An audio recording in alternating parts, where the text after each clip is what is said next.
senhores, boa tarde. Solicitamos a todos que ocupem seus lugares e coloquem seus celulares no modo silencioso. O currículo dos palestrantes estão disponíveis para leitura no hall de entrada do salão. Após a palestra, haverá um período de 30 minutos para debate. Com a palavra, o almirante de esquadra Luiz Fernando Palmer Fonseca, presidente do Clube Naval. Muito boa tarde a todos. Almirante Caramba, muitíssimo obrigado pela sua presença, almirante Paraneto, desembargador, muitíssimo obrigado pela presença dos senhores e pela presença de todos que aqui estão, abrilhantando essa data tão significativa para todos nós, que comemoramos os 200 anos da Esquadra Brasileira.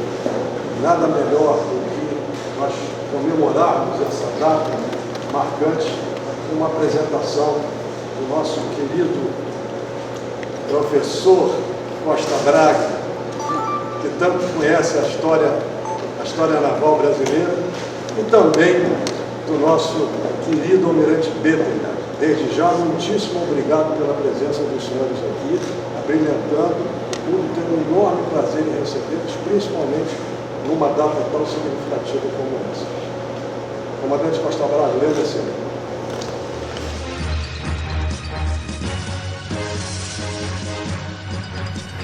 Almirante Caran, desembargador, almirante Moura Neto, almirante Palmer, almirante Matias e meu prezado chefe e amigo, almirante Bétega, minha esposa também aqui presente.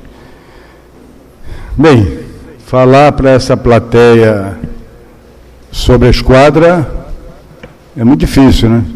Porque todo mundo já conhece as histórias todas. Então a gente tem que fazer um pouco de historiador. O historiador é um pouco fofoqueiro também, né? Então tem que ir atrás. O desembargador participa do instituto comigo lá, Instituto de Geografia, História Militar do Brasil, e com certeza nós temos que tentar achar algum caminho de alguma novidade, né? Porque senão vai falar sempre a mesma coisa, vai cansar. Mas, na verdade, hoje é o dia 10 de novembro, dia da esquadra. Por que o dia 10 de novembro? Foi quando Dom Pedro I entregou as bandeiras do Império a serem hasteadas nos navios que existiam na época. Os navios que existiam na época, eram muito poucos ainda. E quem recebeu essas bandeiras foi David Garrett, que era um americano, era um mercenário. E 4 dias depois, dia 14, ele suspendeu com a Força Naval e foi para Cisplatina. Foi com a Força Cisplatina lá para a Força Naval. Antes disso, a gente pode... a esquadra não começou no dia 10 de novembro. Antes disso, José Bonifácio, desde quando assumiu em 16 de janeiro de 22, o governo, ele já começou a tratar da esquadra. Demos sorte, vamos dizer assim, nós tínhamos um brasileiro, futuro Marquês de Barbacena, tá aí. Futuro Marquês de Barbacena, que estava na Inglaterra não por causa do Brasil, não por causa de independência, nada disso. Ele estava na Inglaterra para tratar de assuntos particulares. Na época, uma trajetória de Rio de Janeiro até Belém demorava meses, porque era vela. Então ele estava na Inglaterra tratando de transformar essa derrota a motor, com muito menos tempo, com muito mais condições até de tornar mais eficiente e eficaz essa rota marítima que existia e que ele queria explorar.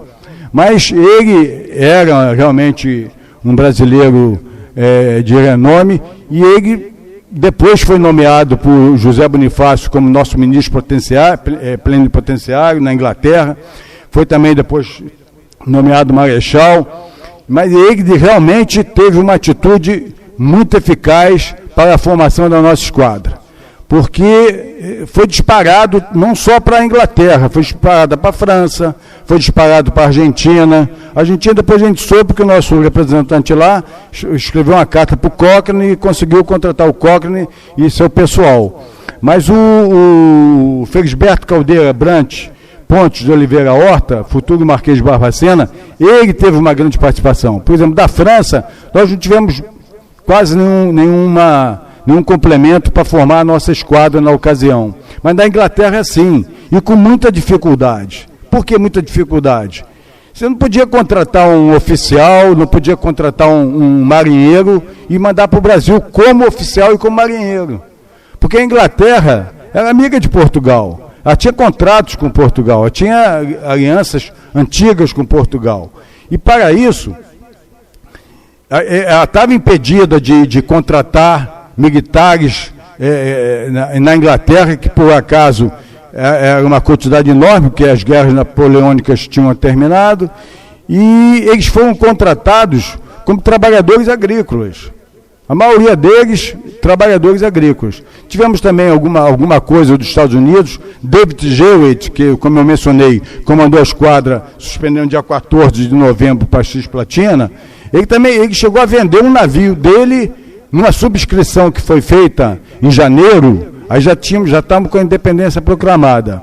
Em janeiro, o ministro da Fazenda é o irmão do José Bonifácio, o Martim Afonso.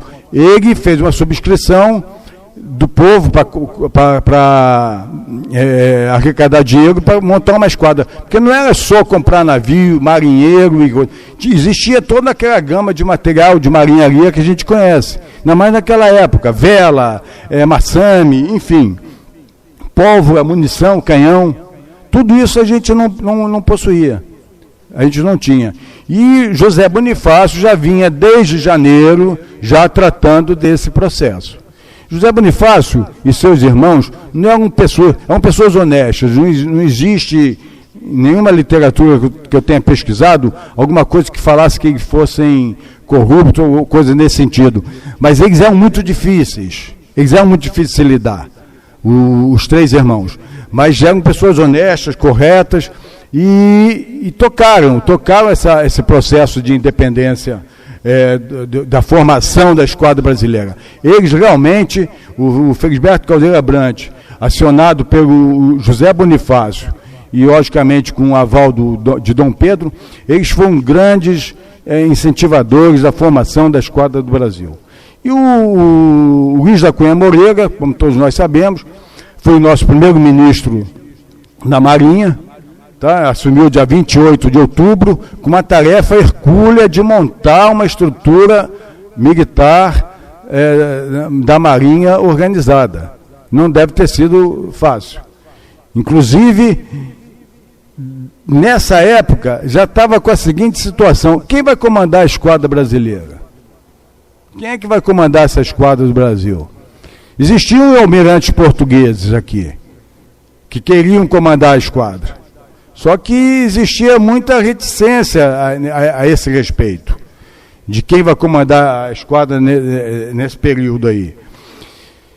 E aí foi contratado o Cochrane. Cochrane com seus oficiais. O Cochrane é uma pessoa que tinha um certo nome na área naval.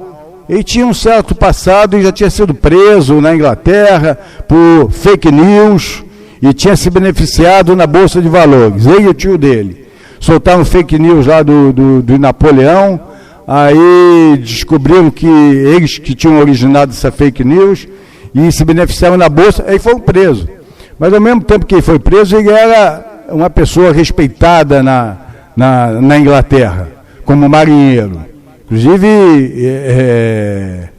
Napoleão respeitava muito não só o Lord Nelson, como também o Cochrane.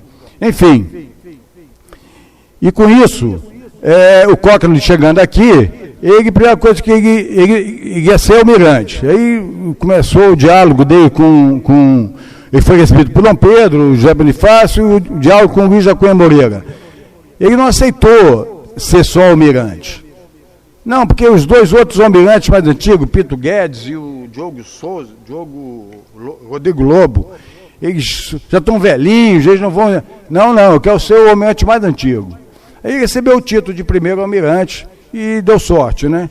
Ele deu sorte, realmente o Cochrane foi uma pessoa boa para a nossa esquadra, para o Brasil, mas ele não foi ele não teve tanta luta assim, tá? Ele não teve tanta luta assim. Teve em Salvador, depois no Maranhão ele fez uma artimanha, no Pará mandou o Grêmio, enfim. E com isso nós fomos montando a nossa esquadra, como eu mencionei. Vale destacar esses 3 personagens, com certeza. Foram 3 personagens que deram um grande incentivo à nossa esquadra. Isso aí é... Esses 4 militares também. O Cochrane, eu fiz questão de botar aí o nome completo dele. A gente só conhece ele como Thomas Cochrane, né?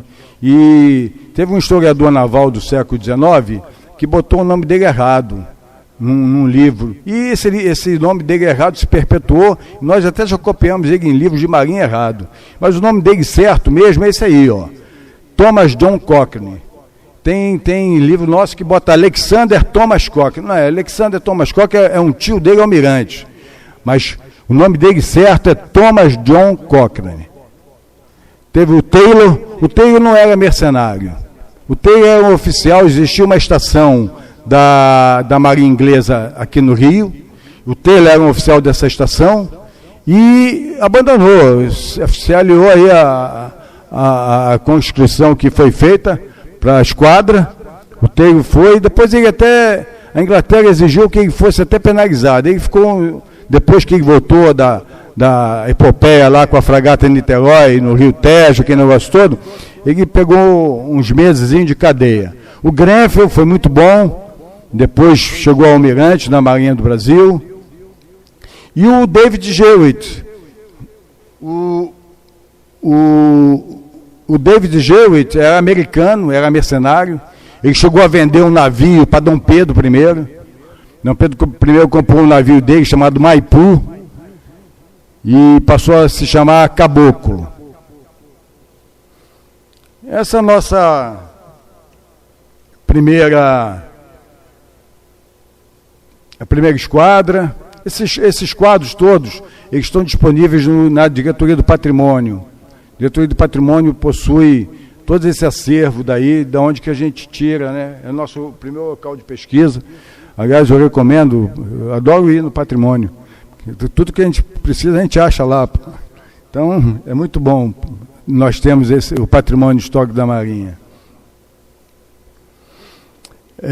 A nau Dom Pedro I foi uma nau antiga, que já foi também reformada. Bem,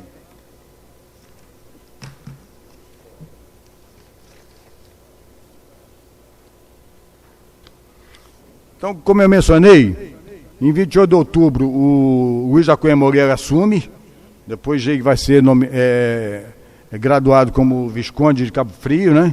Dia 10 de novembro a esquadra, dia 5 de dezembro o Cunha Moreira, ele determina que todo oficial português, de tenente a mar-guerra, se pronunciasse.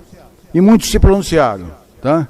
Eram 160 oficiais portugueses, 96 desejaram permanecer no Brasil, mas sempre com muita reticência. Nós vamos ver isso quando Cochrane foi atuar em 4 de maio de 23, lá na Bahia, que os marinheiros portugueses do navio se rebarbaram a municiar os canhões e tudo mais. Aí teve que se fazer sua estação em Morro de São Paulo. Morro de São Paulo, ali perto de Camamu, na Bahia. Tem Morro de São Paulo e tem Camamu ali. Quem serve na Bahia já deve ter ido passar naqueles locais ali. Dia 11 de dezembro, Dom Pedro confisca as mercadorias, embarcações e propriedades dos portugueses. Dia 30 de dezembro, ele decreta um imposto alto para as mercadorias de Portugal. E dia 24 de janeiro, a subscrição que eu mencionei, de Martim Francisco, que é ministro da Fazenda, sendo que Dom Pedro comprou um navio e a princesa Leopoldina comprou outro navio. Tá? O navio que Dom Pedro comprou foi o Maipu, do David Jewitt. E nesse período, a gente pode realçar a participação da Marinha do Brasil em todos os eventos do Brasil Império. Impressionante. Até agora na República, eu vou chegar até a Guerra da Lagosta, do Brasil Império. Na Bahia, depois na Guerra Cisplatina, podemos realçar na Guerra na Bahia o João Francisco Botas, muito ajudou lá na Bahia, na Confederação do Equador. A Confederação do Equador foi quando morreu o irmão de Tamandaré, né? A origem do título Tamandaré começa aí nessa Confederação do Equador, 1824. Existe uma historinha interessante. Depois na Farroupilha, né? 1835, 1855, na Farroupilha, o Tamandaré não foi. Ele não teve grandes participações na Farroupilha, porque ele era do Rio Grande do Sul e acho que não quis se meter muito nisso aí. A Balaiada no Maranhão, a Sabinada, a Cabanagem, a Guerra do Prata, contra Uribe Rosas, tá? O Uruguai e a Argentina. Quem nessa luta na Guerra do Prata, Uribe Rosas, o Grenfell já era o almirante, foi quem esteve presente lá. A Guerra da Tríplice Aliança, vou pular alguns itens aqui. Depois da Primeira Guerra Mundial, a Segunda Guerra Mundial, e eu vou chegar na Guerra da Lagosta. Nesses momentos da guerra, saiu o João das Botas, ele era patrão-mor lá de Salvador, ele muito contribuiu para a luta da independência em Salvador.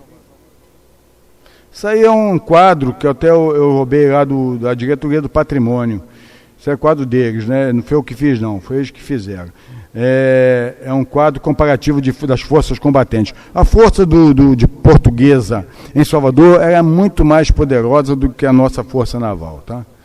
Essa aí foi uma das grandes elogios ao Cochrane, eram as artimanhas da guerra naval que ele empregava.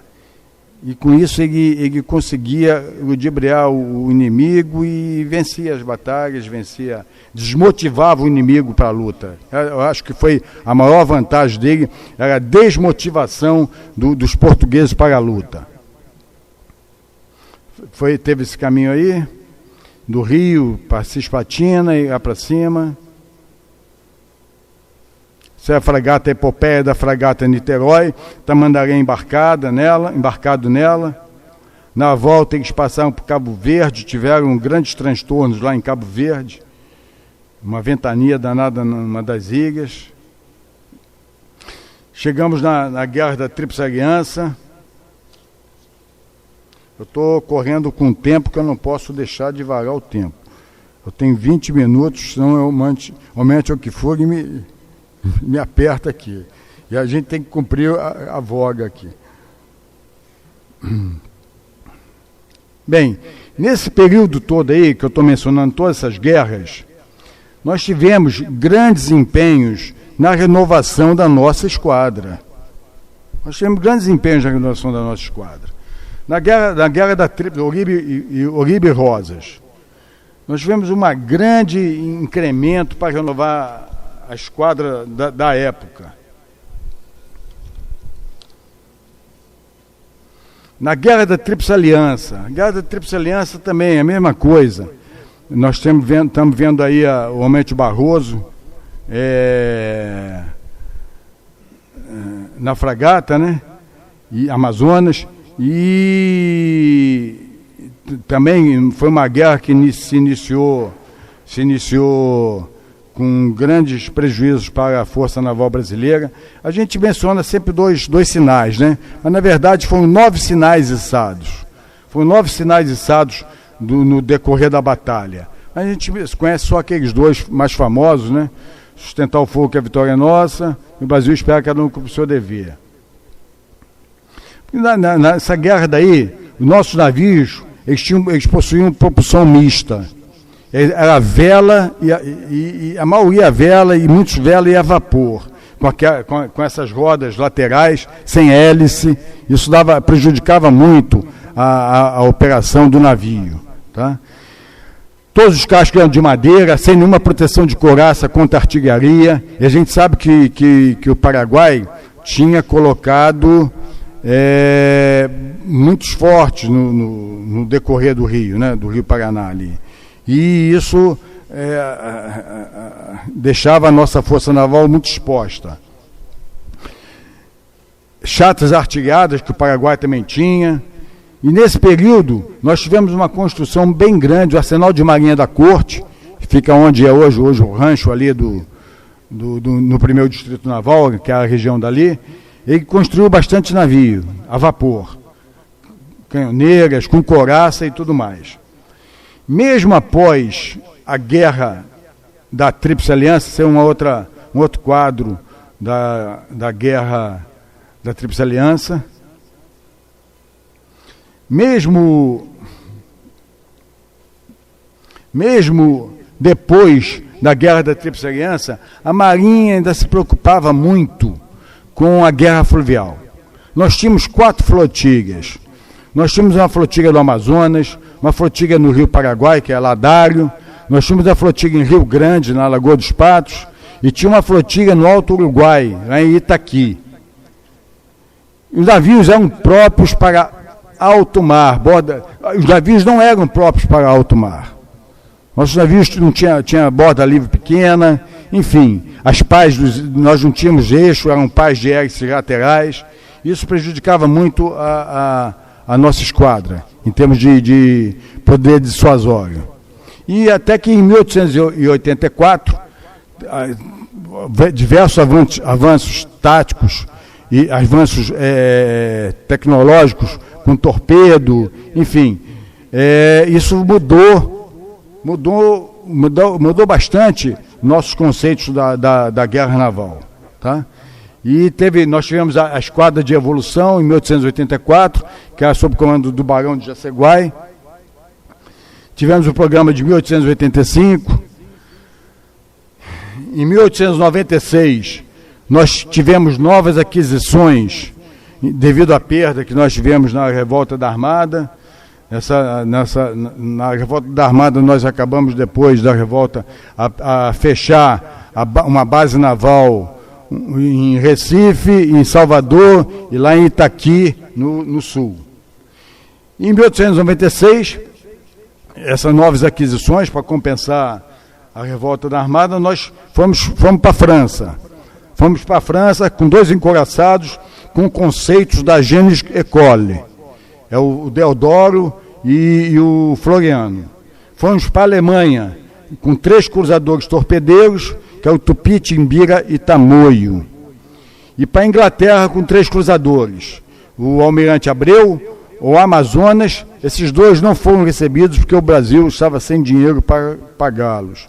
Só foi recebido o cruzador Barroso. E pior que detalhe é que essa miscelânea deixava muito a desejar na confecção de uma força naval com capacidade dissuasória. Depois tivemos o programa Júlio de Noronha, que todos nós conhecemos bem, que foi modificado. No programa Júlio de Noronha teve grande influência do conceito da batalha decisiva, de Alfredo Marin, tá? Onde o domínio do mar seria estabelecido em vitória em uma campanha, numa batalha decisiva. Os navios eram a vapor, blindados, grande poder de fogo, linha de batalha era o conceito. Apoiavam esse programa o Barão do Rio Branco e o deputado Laurindo Pita. Depois foi modificado pelo programa Alexandrino de Alencar. Navios que chegaram aqui em 1909 e 1910, mais os submarinos, os 3 submarinos, F1, F2, F5, F1, F3, F5, e mais o Tender Ceará. Aí chegamos na Primeira Guerra Mundial, na Grande Guerra. Na Grande Guerra, os navios do programa de 1906, 1909 e 1910, eles já estavam obsoletos. Nesse período, houve uma evolução muito grande na parte tecnológica. Os países, naquela ocasião, todos, estavam num crescendo muito grande de formação de suas esquadras, de suas forças terrestres também, militares. E os navios que já tinham sido encomendados, os Dreadnought, que o Brasil comprou, compramos 2, né? O São Paulo e o Minas. O Rio de Janeiro ia chegar, mas a Inglaterra tirou por causa do início da guerra. Enfim, eles já estavam com tecnologia desatualizada, além da problemática que nós conhecemos da formação do pessoal para guarnecer esses navios. Depois tivemos a missão naval americana de 1922, o programa de 1932, com a construção de navios varredores. Aí viemos com a Segunda Guerra Mundial, os navios remanescentes do período da Primeira Guerra Mundial, a guerra submarina, navios cedidos pelos americanos, empréstimo por arrendamento, o Land-Lease Ato, né? O incremento do Arsenal de Marinha do Rio de Janeiro na construção naval da nossa esquadra. E a década de 50 e 60, nós partimos para o MAP, né? O Military Assistance Program. As classes Fletcher, né? O Alan Summer e seis navios da Primeira Guerra Mundial. Esse tá o Bauru, que está lá no cais do Espaço Cultural da Marinha. Esses 3 navios aí, o Fletcher, Alan Summer e os Goering, dentro daquele conceito do MAP.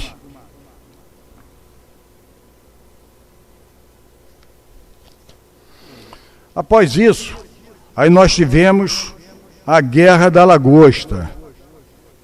A Guerra da Lagosta, que foi uma crise das mais recentes que o Brasil teve aí, né? Eu costumo dizer que depois da Guerra da Tríplice Aliança, sei sou eu que digo, tá? Não sei se está certo, até para julgamento aí. Depois da Guerra da Tríplice Aliança, a única ativação do poder naval para a defesa do território nacional sob ameaça externa, sem o apoio de qualquer nação estrangeira, aconteceu na Guerra da Lagosta. Por quê? Porque o Congresso americano mandou que os navios voltassem. A Marinha teve uma posição firme e forte para desmotivar a França de mandar sua força naval aqui. Ela não estava com uma força naval aqui, não. Ela estava fazendo um exercício na costa da África, que era comum dela fazer, mas ela destacou navio de guerra. Mas o detalhe é que o presidente francês teve participação ativa, é o general de Gaulle, e confirmou, ele que mandou que o navio de guerra viesse aqui à nossa costa. Foi uma tremenda de uma ameaça. Tá? Ele determinou. Aquela frase de que o Brasil não é um país sério, dizem que é dele, que não é dele, o embaixador do Brasil disse que ele que falou, enfim, é uma situação que ninguém sabe, fica pelo que o embaixador falou.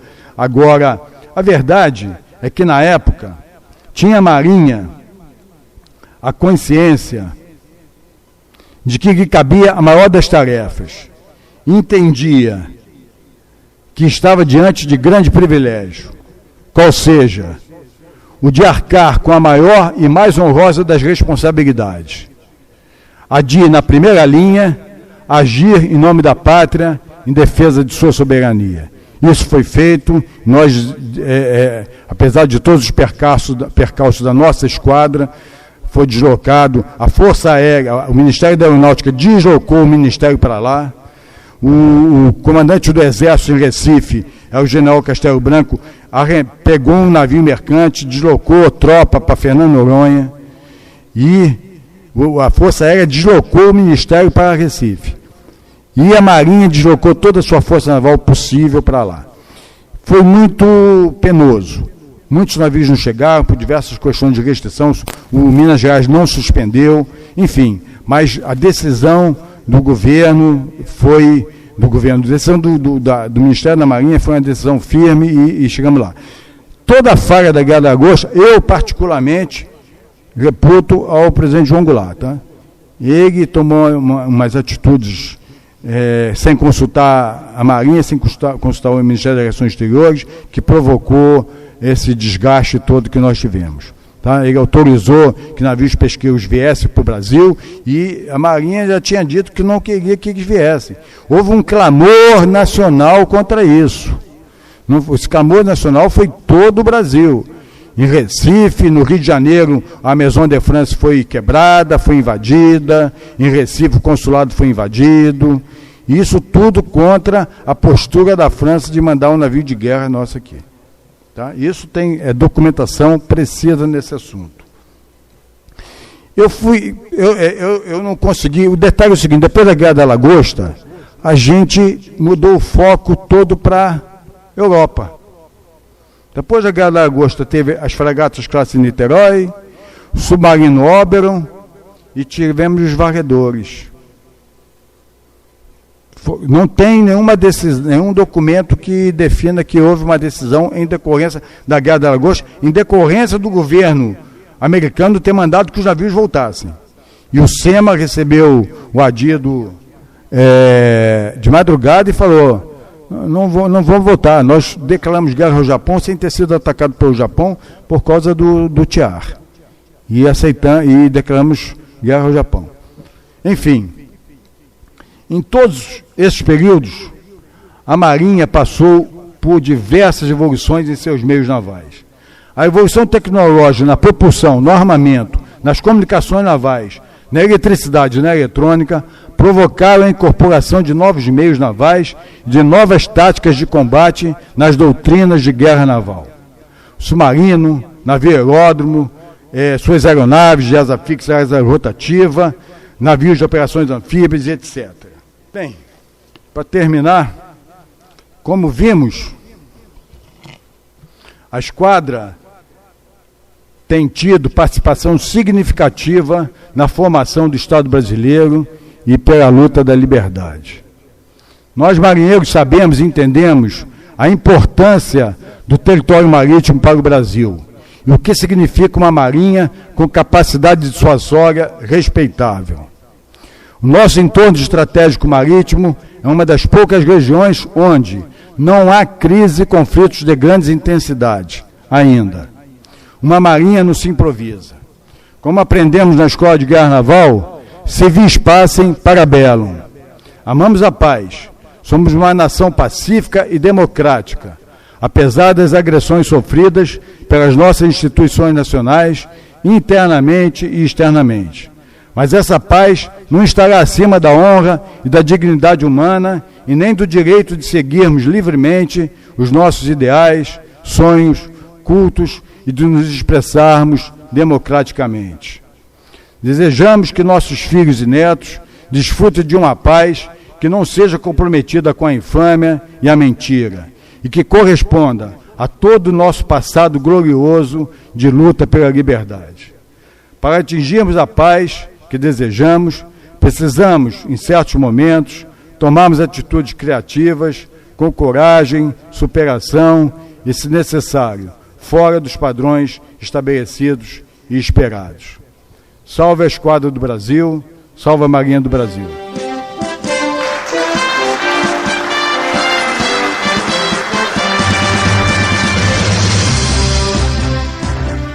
Boa tarde, senhores. Com a permissão do senhor Almirante Esquadra Caram, em nome de quem cumprimento os distintos chefes navais, desembargador, senhoras e senhores oficiais presentes no salão, eu gostaria de expressar o meu agradecimento ao senhor presidente do Clube Naval e sua diretoria pela oportunidade concedida em expor dados mais atuais sobre a esquadra e as suas perspectivas futuras na histórica data em que comemoramos a marca de 200 anos de criação. Será difícil manter a verve, o elevado padrão do comandante Costa Braga, a quem agradeço pela esclarecedora aula, mas eu me esforçarei para tal. Obrigado. A apresentação será ostensiva e estruturada em 2 blocos. No primeiro, serão feitos comentários acerca dos meios navais e aeronavais componentes da esquadra do presente e suas capacidades, como eles estão sendo empregados e algumas informações relativas ao CASOP, que eu julgo oportuno por conta do link com as perspectivas futuras. No segundo bloco, serão apresentados alguns programas e projetos em andamento, inclusive em outros setores da Marinha, obviamente, no setor do material e no setor de desenvolvimento nuclear e tecnológico da Marinha. Esses projetos, programas e projetos caracterizam, eles empurram, né, as perspectivas futuras da esquadra para os próximos 5 anos, e eu apresentarei alguns desafios, seguidos de uma breve conclusão. Por favor, eu creio que para o fluxo, eu sei que é uma quebra de protocolo, senhor presidente, mas eu sei que para o fluxo da discussão, talvez seja interessante que os senhores me interrompam se porventura houver alguma dúvida em relação ao que eu vou expor, porque eu sei que, dependendo da quebra, né, do vínculo, o restante da mensagem pode se perder.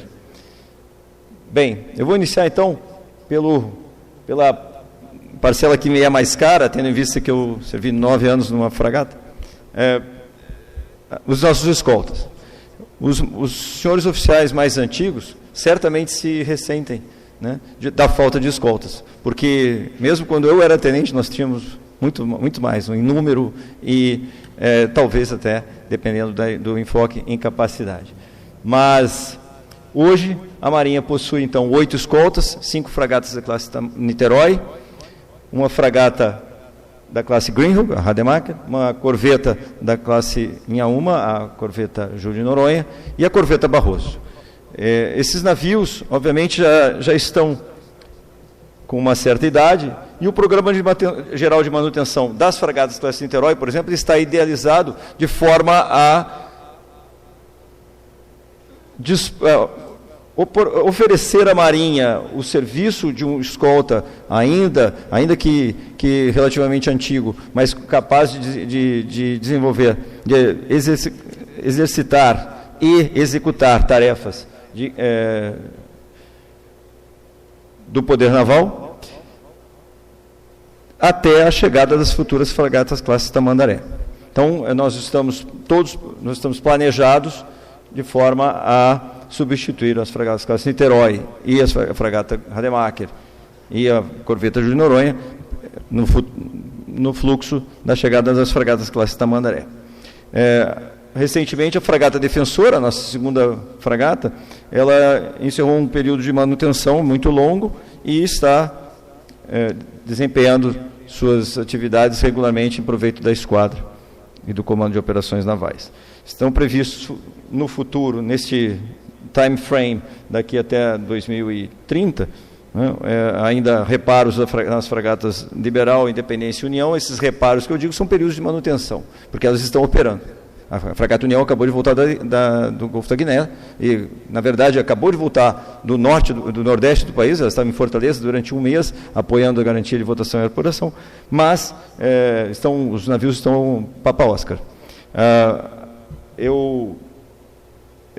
Nesse slide, nessa lâmina, eu gostaria de ressaltar que há uma evolução contínua. Nós estamos fazendo o projeto Fênix, por exemplo, a atualização do sistema de combate e controle tático. A fragata Independência encerrará agora, no início do mês de dezembro, a instalação do projeto Fênix, que já está instalado, como listado no slide, na fragata Liberal e na fragata União. Da mesma forma, a atualização de sensores está sendo procedida. O IPQM desenvolveu um sonar ativo nacional e ele está instalado nas fragatas Defensora, Constituição, Liberal e será instalado na corveta Barroso. Esse slide é importante para os senhores entenderem que, a despeito da idade, os navios ainda têm competência para exercer suas missões. Agora, passando para os navios multipropósito, são eles o Atlântico, navio aeródromo multipropósito Atlântico, e o navio Doca multipropósito Bahia. São navios capitais para a Marinha. Eles conferem diferentes capacidades, né, da ordem como diz o nome, né, bastante variada, e são constantemente empregados em operações anfíbias, projeção de poder sob terra, nas operações aéreas, foram muito ampliadas com as aquisições, com as chegadas desses navios, e também são capazes de atuar em operações humanitárias, evacuação de não combatentes, atividades benignas. A foto mais à esquerda no slide retrata uma capacidade orgânica do NAM Atlântico, né? Ele tem pontão, ele tem 4 embarcações de desembarque de viaturas e pessoal, com capacidade cada uma de fazer o movimento de desembarcar em praias da ordem de 35. Então, são um total de 140 fuzileiros navais podem embarcar nas próprias embarcações do Atlântico, além das aeronaves que neles são operadas, os nossos UH-15. Em 2022, esses navios foram empregados em diversas operações. São especiais as operações conjuntas, em proveito da interoperabilidade com as forças singulares, e as multinacionais. No caso, nós tivemos a operação da UNITAS 63 no último setembro. As capacidades de comando e controle do NAM Atlântico também são muito especiais. Ele tem capacidade para embarcar comandos conjuntos, interagências, o senhor tem a interligação satelital, enlace satelital e tal, que permite o comando e controle do mar de ações de diversas agências e forças. O navio DOCA multipropósito do Bahia, adicionalmente, ele tem provido a capacidade de reabastecimento de óleo no mar, tendo em vista que o navio-tanque Gastão Mota está agendado para um período de manutenção geral ainda em 2023.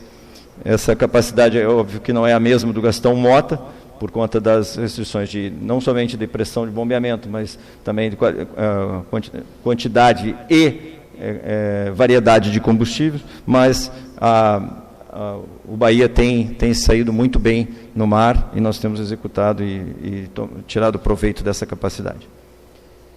No que diz respeito ao submarino Riachuelo, eu creio que é de conhecimento de todos, nós recebemos em 1º de setembro, eu fui um dos felizes tripulantes da primeira missão dele no setor operativo, que no próprio dia 1º de setembro, juntamente com o comandante de operações navais, e iniciou a sua avaliação operacional, que está em curso, com previsão de 12 meses de duração. O submarino Tupi, ele está previsto para um período de manutenção ainda em 2023, ele já está conduzindo isso desde 2021, e permanecerá no serviço ativo juntamente com o Ticuna, no processo de substituição natural pelos submarinos da classe Riachuelo, que os senhores também acompanham muito pelas redes sociais e pela mídia, pela imprensa em geral. Nós já temos o Riachuelo, como eu disse há pouco, fazendo avaliação operacional, e o Maitá já fez a imersão estática e está agendado para 2023 também vir para o serviço no setor operativo. O Guilhobel é um navio relativamente novo e foi adquirido há 3 anos. E ele está, no momento, desenvolvendo as capacidades de navio de socorro submarino e atua diretamente nas atividades de apoio ao mergulho. Estão previstas, estou em estudo a aquisição de um sino de resgate submarino e de um veículo submarino de operação remota com capacidade para intervenção. Hoje ele apoia o mergulho autônomo o mergulho saturado até 180 metros, o mergulho autônomo até 39 metros. E possui capacidade de passagem de ar em emergência para incrementar o tempo de sobrevida de um eventual sinistro de um submarino, até 180 metros. Passando agora para os meios aeronavais, até o momento nós recebemos 13, no total de 15 aeronaves baseadas na célula H225M. Nas fotos, os senhores veem a aeronave AH-15 Bravo. Ela é a versão de ataque do Super Cougar. Nós acostumamos a tratar do UH-15, que é o de transporte geral, com capacidades mais limitadas e essa é a nossa aeronave mais poderosa atualmente. Ela tem não somente um sistema de gerenciamento de dados táticos, capaz de acompanhar alvos, designar alvos para o sistema de armas, por exemplo, do Exocet, que os senhores veem ali, no lançamento feito pela aeronave da Marinha, o Exocet M39, com alcance da ordem de 70 km, e o radar tático dela é muito capaz, tem o sistema de gerenciamento de missão, e também tem respostas automáticas de guerra eletrônica, por exemplo, o sistema de autodefesa com lançamento de chaff. É uma aeronave realmente muito, muito poderosa, e nós temos desenvolvido novas capacidades, né? Nós temos incrementado muito o poder, né, dissuasório da Força Aeronaval por conta dessa aeronave. Além, de claro, de poder executar as missões SAR, combate SAR, controle de área, defesa e vigilância da Amazônia Azul.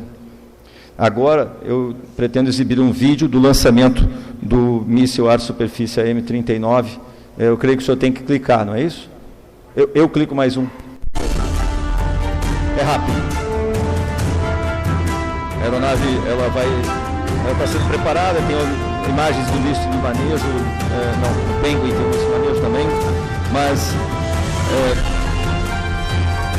o lançamento foi sobre o casco da ex-corveta Jaceguai. Ela foi baseada de terra, e o Bahia estava no mar fazendo uma estação de emergência, uma plataforma de emergência. O impacto foi sólido. Alpha Mike. Neste mesmo alvo, os senhores verão no próximo filme o impacto do Penguin lançado pelo SH-16. Essas fotos são sobre a outra plataforma, o nosso SH-16 Seahawk.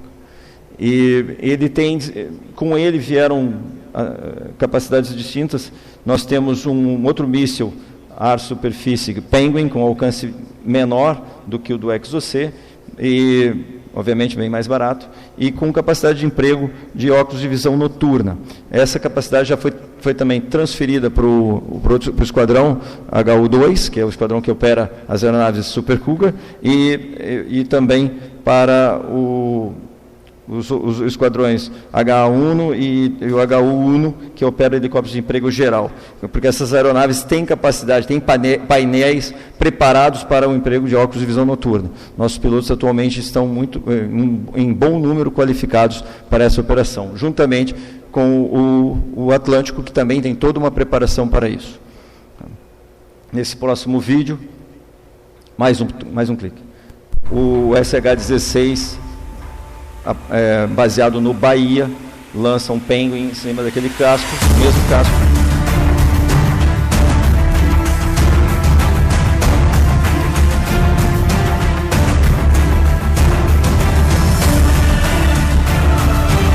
O casco ele foi preparado pelo Casop, está com um sistema Orcas lá, para um gerador de calor para ativar o míssil.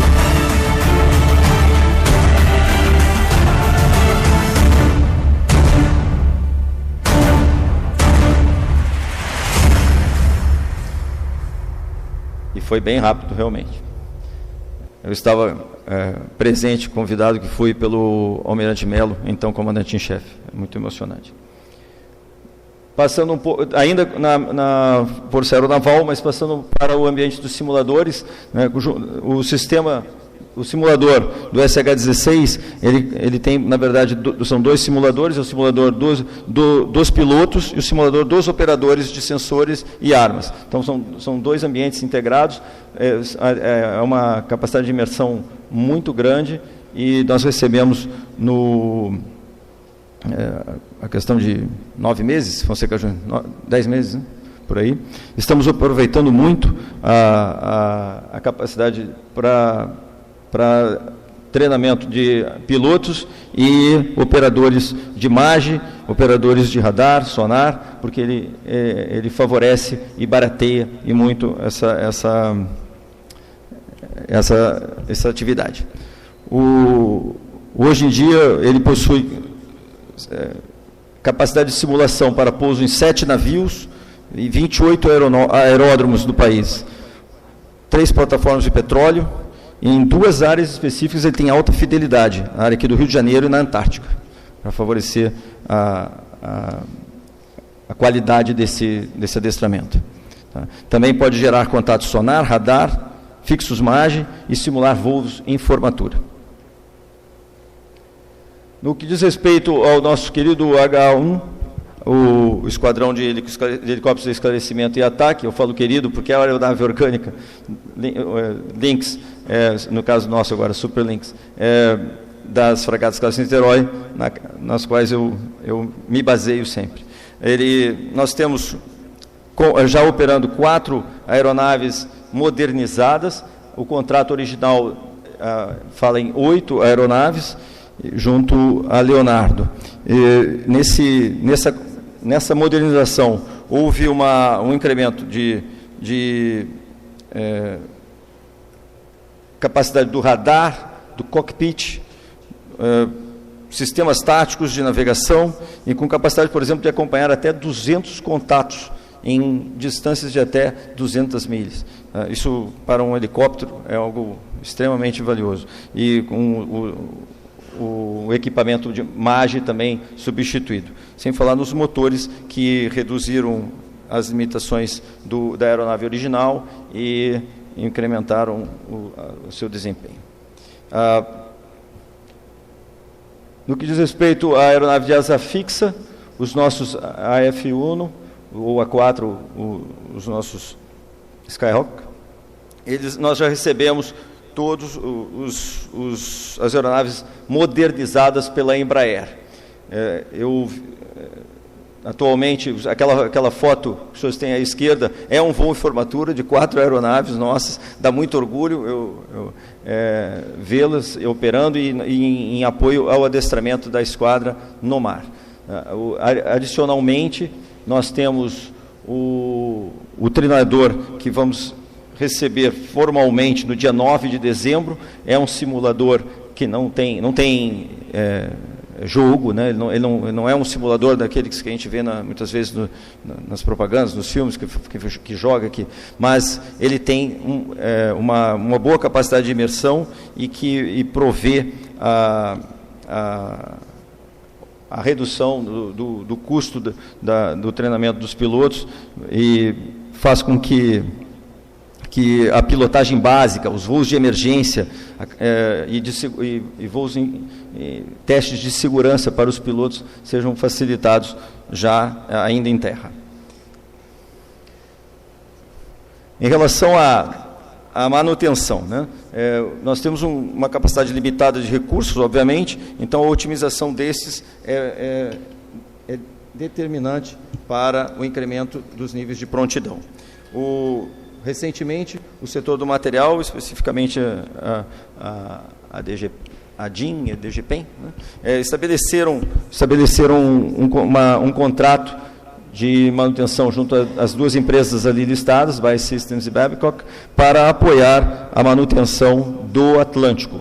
Ele como eu disse há pouco, ele é um navio capital para nós, ele representa muito, realmente muito. Então é interessante para nós que tenhamos um cuidado muito grande com a operação e com a manutenção do navio. Este contrato ele é baseado naquilo que a Royal Navy fazia quando operava este navio. Então nós estamos emulando a boa prática observada na Royal Navy.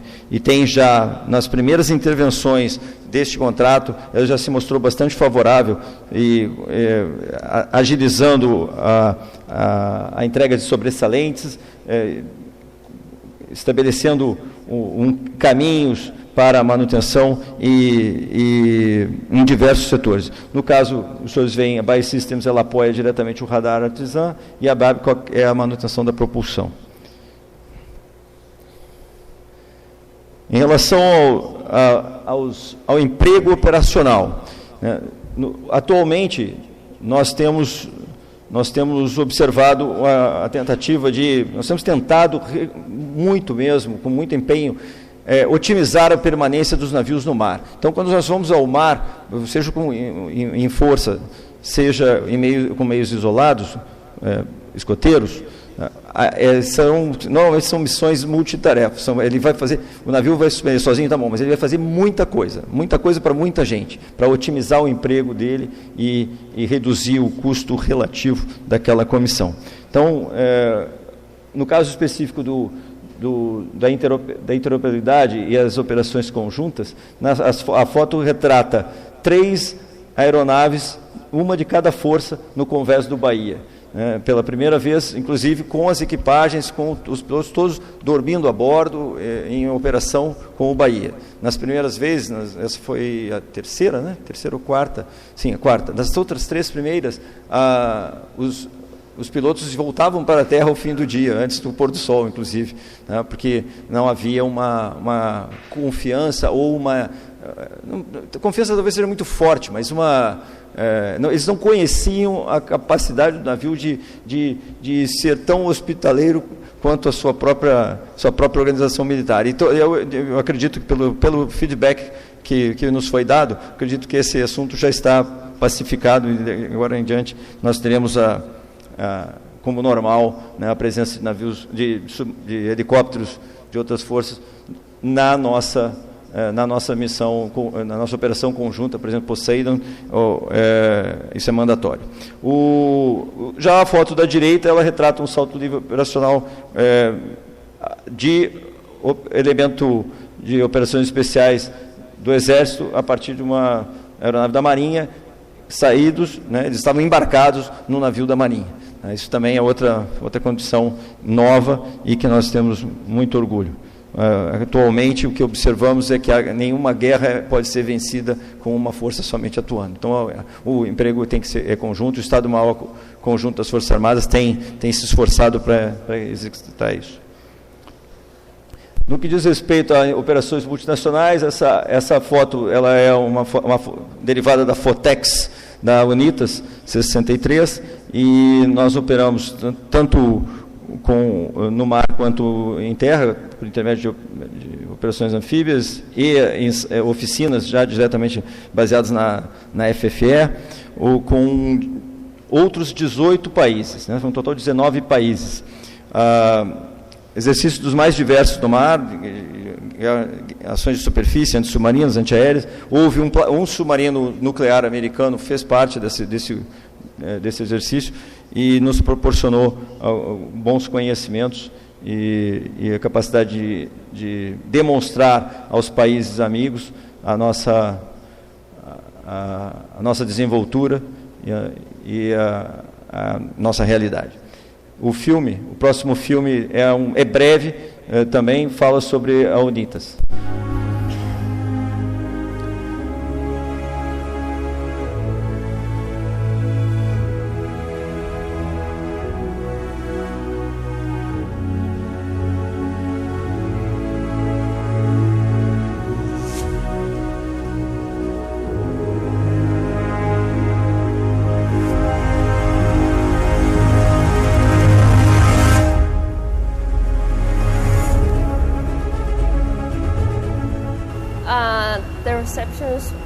Was awesome. I felt like home, especially the other females. They made me feel part of their team.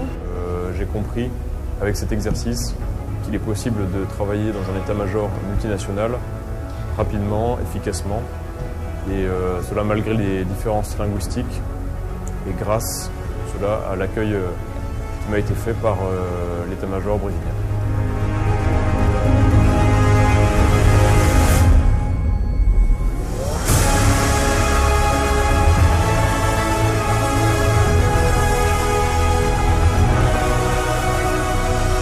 Mesa Verde Eso ha sido para mí una experiencia increíble y algo que jamás podré olvidar. Como entre tantas culturas, lenguajes diferentes, aspectos doctrinarios diferentes, todos tenemos algo que nos identifica en común. Aquela fragata chilena.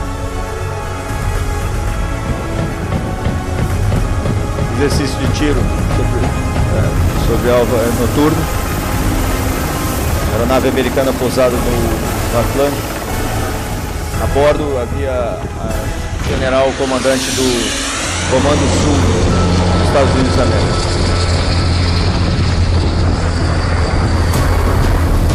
Passando para a parte anfíbia, nossos clubes sendo preparados para o movimento navio-terra. O almirante Carlos Chagas me concedeu a honra de desembarcar num clube, foi muito emocionante. Operativo, eu considero que outros objetivos importantes foram atingidos. A oportunidade das marinhas incrementar. O Almirante Cardoso, comandante da 1ª Divisão, foi o comandante do Grupo Tarefa. Identificar pontos de cooperação entre as marinhas e, acima de tudo, estreitar os laços de amizade que existem entre os países que participaram da operação.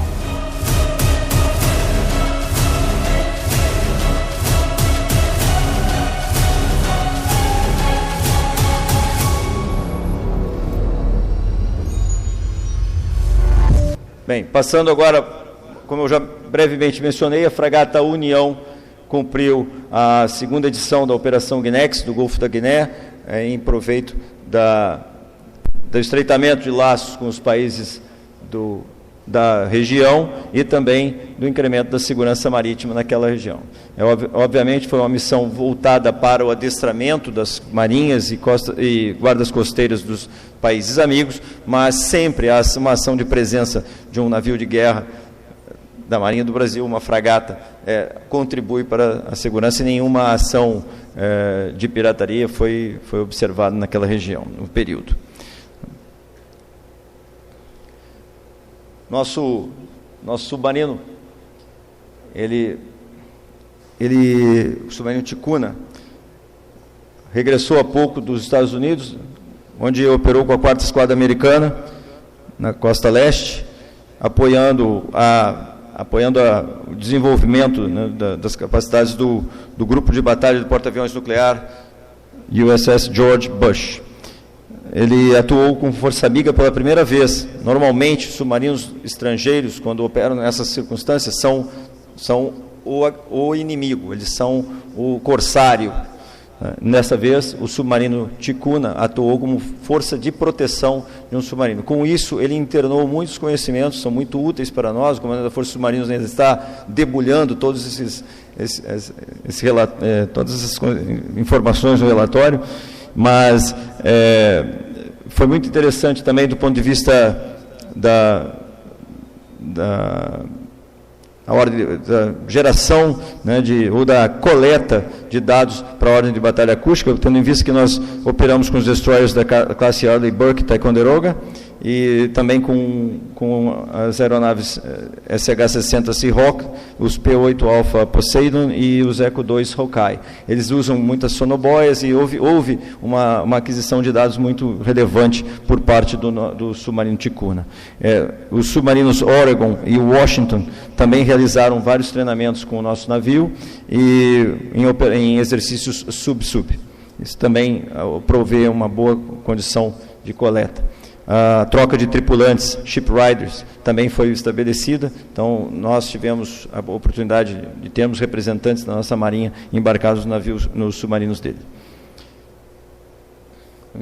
Atividades benignas, né, operações benignas, não guerra. A esquadra participou de atividades junto à Secretaria Nacional de Proteção e Defesa Civil, apoio à Defesa Civil durante as chuvas aqui na região serrana do Rio de Janeiro e também lá no sul da Bahia. Os senhores devem recordar, infelizmente, isso é praticamente recorrente, todo ano tem, eu pelo menos tenho observado que a Marinha, as Forças Armadas em geral, se fazem presente de uma forma quase regular, né, nesses episódios. E a gente não pode se furtar, nós somos os primeiros a chegar no sul da Bahia, porque estávamos fazendo um exercício anfíbio ali, exercício de uma operação anfíbia ali na área de Itaoca, ficou muito mais perto. E não tinha, as estradas estavam todas bloqueadas, a Marinha com seus helicópteros chegou lá. Comissões de representação, como eu mencionei também, brevemente, nós realizamos a parada e a revista naval, em comemoração e também a Velas Latinoamérica, com total gerência, coordenação do Comando do 1º Distrito Naval, e foi mais uma oportunidade para que nossos navios demonstrassem o núcleo do poder naval, e navios e aeronaves, perdão, aeronaves também participaram, o H-12 Esquilo e o H-15. O presidente da República passou em revista os navios brasileiros e estrangeiros na Baía do Guanabara a bordo do navio de patrulha oceânico APA do Comando do 1º Distrito Naval. O Cisne Branco participou da Velas Latinoamérica nos portos da América do Sul, Central, em promoção às atividades do nosso bicentenário. Chegando perto do final, eu gostaria de tratar brevemente sobre o CASOP, o Centro de Apoio de Sistemas Operativos. Ele, de forma a acompanhar essa evolução tecnológica vinda com o submarino classe Riachuelo e com as fragatas classe Tamandaré, o CASOP tem se preparado sobre os diversos ângulos ali descritos, principalmente voltado para a manutenção dos submarinos classe Riachuelo. Nós temos a intenção de ter um destacamento do CASOP lá em Itaguaí, para ficar mais próximos da área de base dos navios e favorecer a integração entre as tripulações. E também com as fragatas classe Tamandaré, já está previsto que a manutenção de segundo e terceiro escalões do IPMS, o gerenciador de plataforma, e do gerenciador de combate, do sistema de gerenciamento de combate, será também do CASOP. Então, nós estamos já com 16 cursos listados em contrato para os militares do CASOP. É uma consequência natural do avanço que estamos observando nas plataformas. Nós temos que nos preparar também em paralelo com a manutenção. Então, o CASOP tem uma preocupação grande com isso e tem desenvolvido várias ferramentas para estar apto a prestar esse apoio nos diversos níveis, inclusive com sistemas inovadores, como o tilt teste eletrônico. Antigamente nós tínhamos que fazer dique molhado e tirar toda a tripulação. Isso tudo agora já está bem diferente do nosso tempo. São sistemas, ferramentas muito inovadoras e que têm dado resposta em termos de prontidão. Por exemplo, algumas outras estão em desenvolvimento, como o sistema de análise de lançamento de torpedos, que ele está agregando a funcionalidade de analisar o lançamento do torpedo F-21, que é o torpedo do submarino Riachuelo.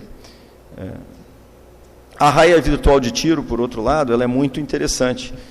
Esse sistema usa boias acústicas, é um sistema que está sendo tratado juntamente com o IPQM, ele que está, na verdade, produzindo esse material, e essas boias são colocadas no mar, em qualquer posição da Amazônia Azul, onde nós temos a liberdade para atirar, e montamos uma raia virtual. Podemos emular, por exemplo, Alcatrazes lá.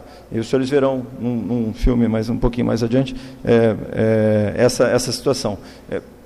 Isto provê uma mobilidade, provê uma maior rapidez. Nós não temos que estar sujeito às questões ambientais ou questões meteorológicas, nem sempre favoráveis. E nos oferece condições muito mais favoráveis por conta desse avanço tecnológico. Passando agora para o segundo grupo, a segunda parte da apresentação, que é bem mais rápida que a primeira, eu garanto. Nós vamos tratar sobre os principais programas e projetos de interesse da esquadra. Não necessariamente projetos gerenciados da esquadra, nós temos tal capacidade, mas são projetos que empurram, que norteiam o nosso esforço do lado de cá para acompanhar e estarmos aptos a deles tirar o melhor. Então, são as perspectivas futuras do nosso poder naval.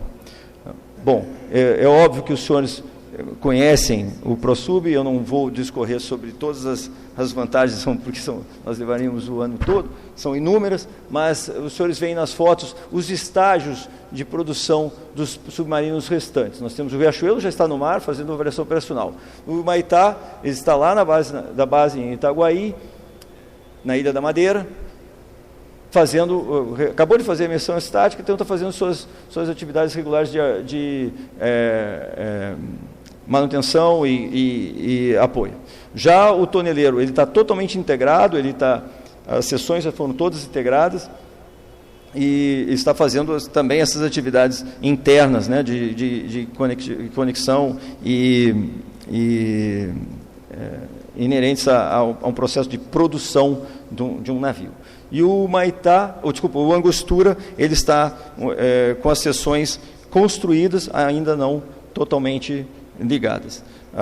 As obras, obviamente, todos eles estão em andamento e em diferentes níveis, como os senhores podem verificar nas fotos. No que diz respeito às fragatas classe Tamandaré, essa incorporação representará uma mudança de paradigma, pois ela tem uma tripulação 54% menor do que a tripulação de uma fragata classe Niterói.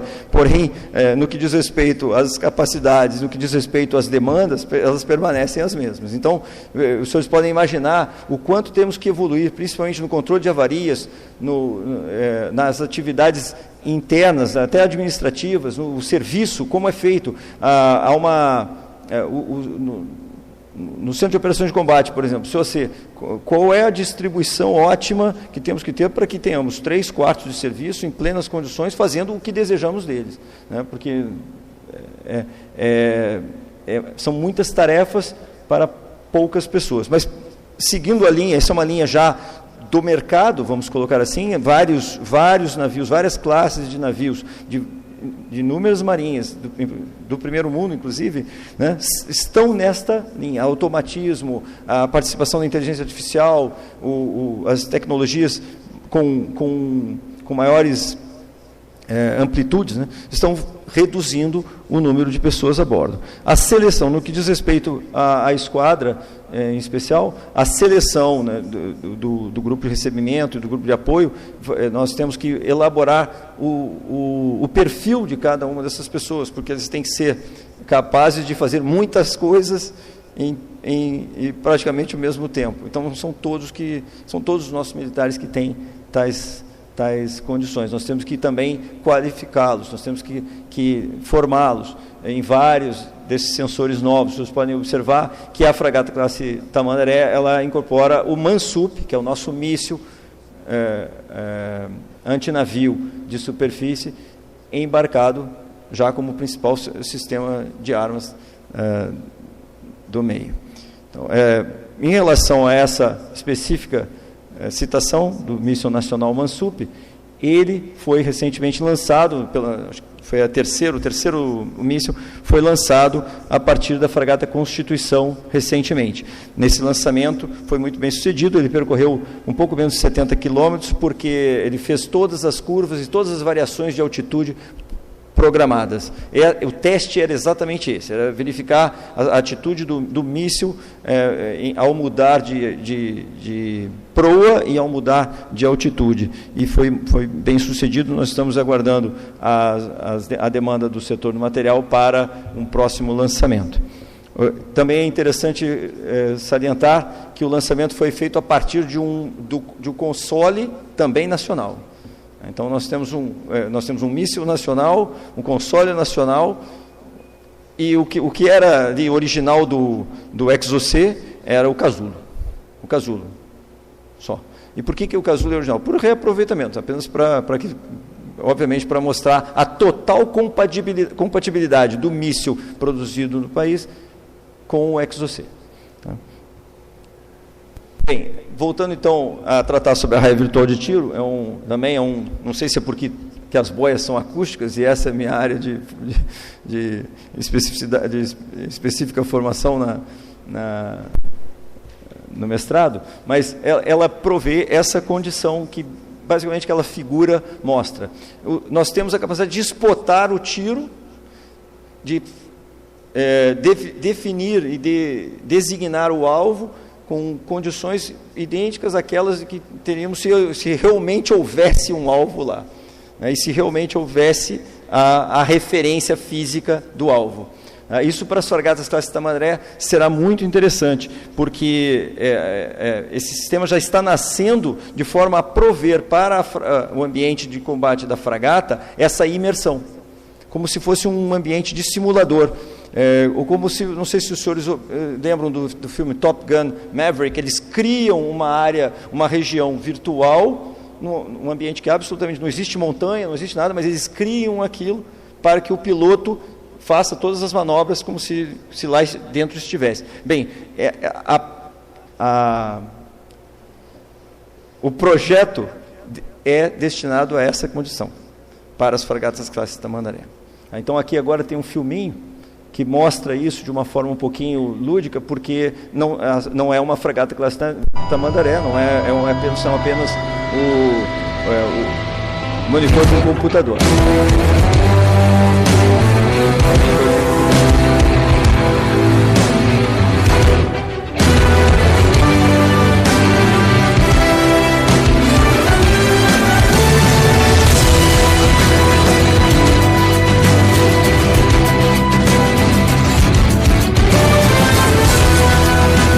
Videogame na verdade, o projeto, o protótipo da raia virtual com a capacidade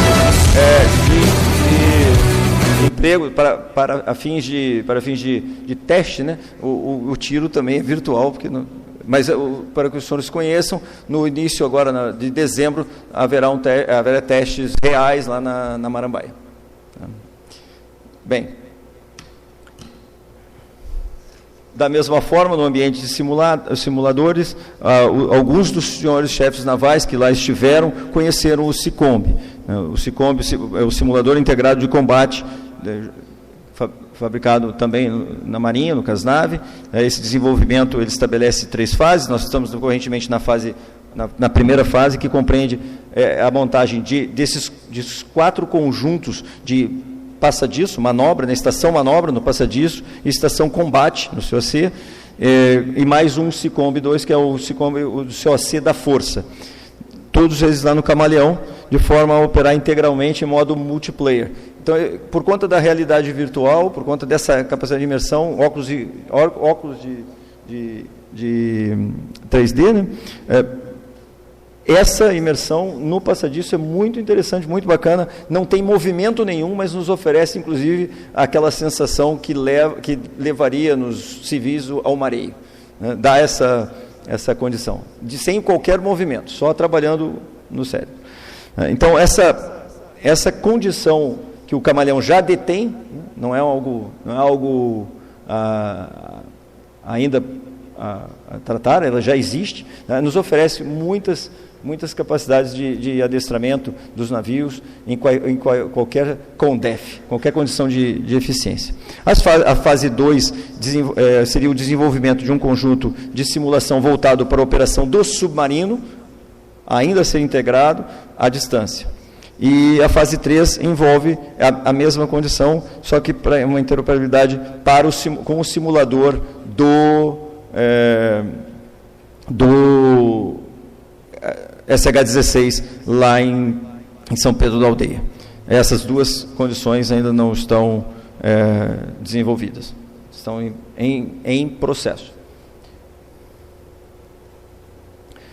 Um outro programa que não é da esquadra, obviamente, mas nós efetivamente fazemos uso, né, essa embarcação de operação remota.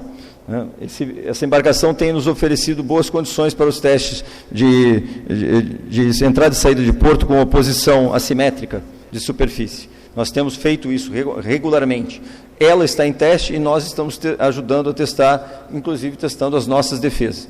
Tem todas as entradas e saídas de grupos-tarefa, tem sido objeto da atenção desse desenvolvimento. Então, o fato dela não ser tripulada minimiza riscos e oferece condições mais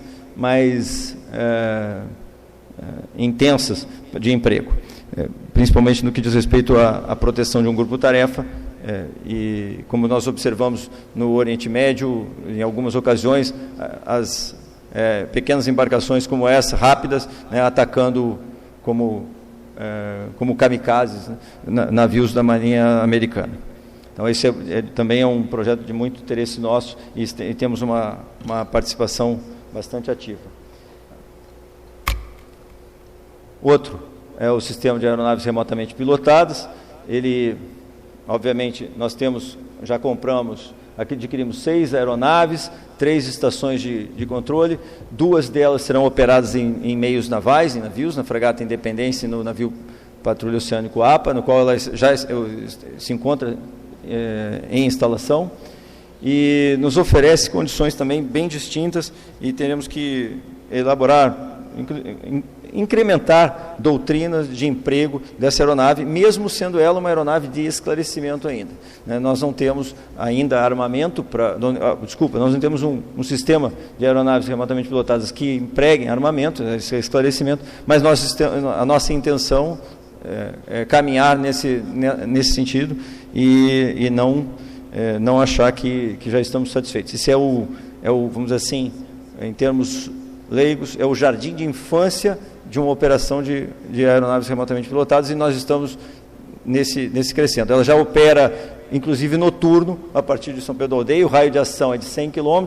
Se nós tivermos, por exemplo, o APA, o navio Patrulha Oceânico APA, ali dentro desses 100 km, ela pode também pega o controle dessa aeronave e expande. Então, isso em termos de SAR, por exemplo, é um ganho bárbaro. Ela tem uma autonomia da ordem de 12 horas. Mais ou menos. Então, ela oferece com os seus sistemas óticos alcances muito bons. Ela tem um zoom de 1000 vezes, ela tem um FLIR interessante também. Tem sido muito, muito importante para nós. E o emprego dela embarcado será muito relevante. Essa é uma das intenções da esquadra, receber um sistema de aeronaves remotamente pilotadas no Atlântico. Então, essa consolidação do emprego a partir do Atlântico será também um incremento nas capacidades daquele navio. Alguns testes já foram realizados, não são todas as aeronaves, aparentemente não são todos os drones que podem ser operados ali, tem todo um estudo feito de interferência eletromagnética, as condições, os parâmetros de decolagem. Então, o Scan Eagle que nós hoje usaremos no APA, em termos de prova de conceito, já usamos a partir do APA e temos usado lá na Baenspa, ele é plenamente compatível com o Atlântico.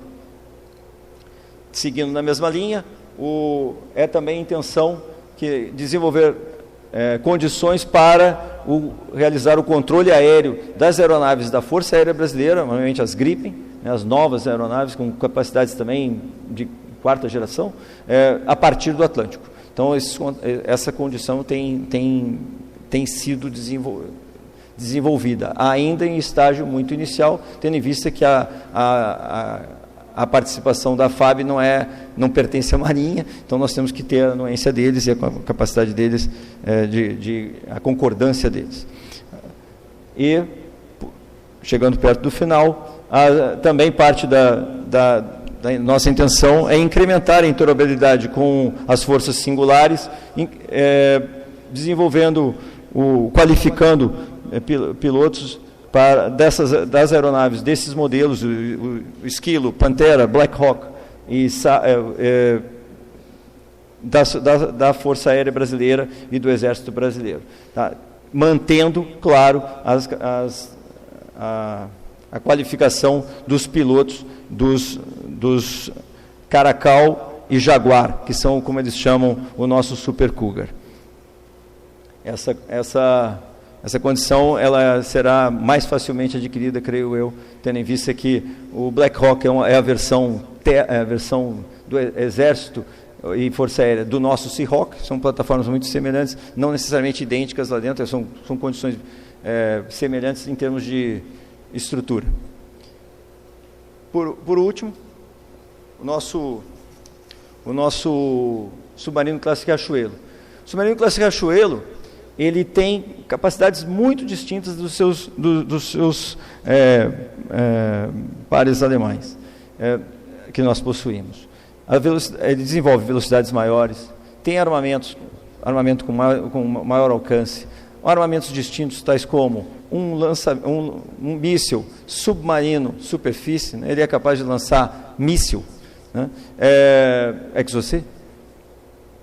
Os sensores dele, ele tem sonar de flanco array, sonar de flanco, que proporciona condições distintas de emprego. Então, isso com a capacidade de integração que ele também pode desenvolver com as forças navais de superfície, né, transferem uma condição distinta para aquela que nós estamos acostumados, quando comparado com aquela que nós estamos acostumados, do submarino operar escoteiro, como corsário, fazendo a patrulha na zona dele lá e tomando conta daquela região, dissuadindo o inimigo. Ok, mas esse submarino, ele já possui, ele poderá, mediante desenvolvimento de doutrina específica, etc., ele poderá operar com melhor desempenho também na interação com os meios de superfície e meios aéreos. Nós temos identificado, né, uma condição ainda a ser desenvolvida, mas que ele certamente possuirá melhores condições do que os submarinos classe Tupi e Ticuna para uma integração de sistemas, integração tática entre essas plataformas. Então, também é um desafio que certamente o comando da Força de Superfície haverá de atacar. Bem, em relação a... Opa, perdão, volta? Como é que volta aqui? Em relação ao que eu tinha a expor, é óbvio que o material constante na esquadra é mais vasto do que isso. Os senhores viram que eu não falei de nenhuma atividade de mergulhadores de combate, eu não tratei por exemplo, não falei sobre saboia, eu não falei sobre vários meios caros a nós, embarcações de desembarque, etc., porque nós não temos, obviamente, tempo para isso, e eu tenho que me restringir àquilo que o almirante Okifuri me determinou. Portanto, para concluir, eu reconhecendo mesmo, ainda que reconhecendo as limitações inerentes à idade dos meios de superfície, em especial dos navios de escolta, os esforços de atualização e de manutenção e as permanentes atividades de adestramento têm habilitado o cumprimento das diversas missões atribuídas pelo Comando de Operações Navais, aqui no Brasil, na nossa Amazônia Azul e também em outras partes do Oceano Atlântico e Pacífico. E sempre em estreita cooperação com o Comando de Operações Marítimas e Proteção da Amazônia Azul. Isso tem dado um bom resultado também, foi uma excelente decisão da Marinha e tem colocado uma agilidade nas respostas da esquadra de uma forma muito interessante. Tanto é que internamente a esquadra, a nossa estrutura foi reorganizada de forma a permitir, né, retirar o máximo dessa condição de direto acesso e reação de uma ação rápida, né, tornar a inteligência um pouco mais acionável no que diz respeito à resposta do Comando de Operações Navais às ameaças híbridas ou assimétricas, como queiram, que se apresentam de uma forma bastante comum, né? Normalmente a mídia não trata disso, mas nós somos constantemente acionados e isso é muito, muito bacana, seja por intermédio de agências estrangeiras ou agências nacionais. As consolidações desses programas e projetos conferirão à esquadra novas capacidades já no curto e médio prazo. Então, eu creio ser importante frisar que nós estamos trabalhando nesses desafios relacionados ao acompanhamento da evolução tecnológica, a readequação doutrinária, sempre em interlocução com o Centro de Desenvolvimento Doutrinário de Guerra Naval, prestes a ser implantado. O núcleo de implantação ele está lá na estrutura do CIAMA, lá na BACS. E a capacitação de pessoal, em especial daqueles militares que têm guarnecido os submarinos da classe Riachuelo e daqueles que comporão as tripulações das fragatas classe Tamandaré. De minha parte, eu agradeço a paciência dos senhores, agradeço as futuras perguntas, favorecendo o nosso debate, e estou à disposição. Muito obrigado mais uma vez.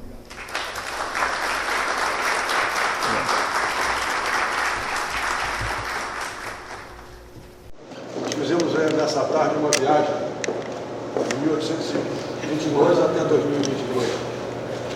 Passamos pela notícias da história naval brasileira, alguns aspectos até mesmo novos que nós não conhecíamos, alguns que nós já conhecíamos, mas foi uma viagem que começou lá atrás, com a nossa independência, brilhantemente apresentada pelo nosso comandante Costa Braga, posteriormente a realização de tudo aquilo que se faz até o longo de hoje, na nossa esquadra. Que para mim também tomei conhecimento de várias novidades, já que estou na reserva já há algum tempo, e fico muito grato, tenho certeza que toda a plateia aqui também fica muito grata por poder escutar todos esses avanços e essas novidades, com todas as nossas dificuldades que a Marinha tem. A gente vai sempre superando, estamos sempre se modernizando, tendo uma Marinha capaz de dissuadir, que é isso que nos interessa. Então eu agradeço muitíssimo ao comandante Costa Braga, ao almirante Pedro, em nome do Clube Naval, em nome de todos que aqui estão, pela palestra brilhante que os senhores apresentaram. Vou passar nas suas mãos os nossos certificados de como é devido.